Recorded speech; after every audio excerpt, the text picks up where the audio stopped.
Nairobi, Kenya. Masked gunmen stormed into a fancy, crowded mall in Nairobi on Saturday and shot dead at least 39 people and wounded more than 150 in one of the most chilling terrorist attacks in East Africa since Al-Qaeda blew up two American embassies in 1998. Parents hurled their bodies over their children, people jumped into ventilation shafts to save themselves, and shoppers huddled behind the plastic mannequins of designer clothing stores as two squads of gunmen believed to be linked to a Somali terrorist group moved through the mall, shooting shoppers in the head.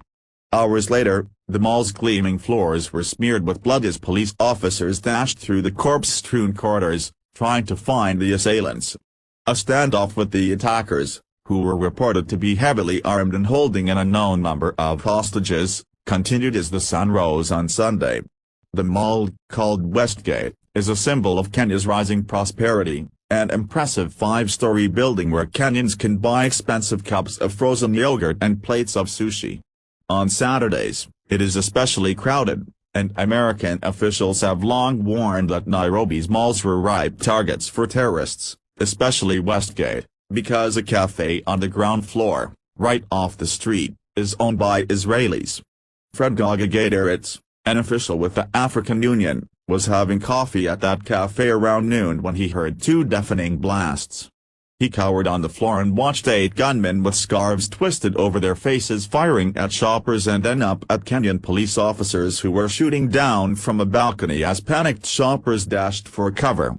"Believe me, these guys were good shooters," Mr. Gateritz said. "You could tell they were trained."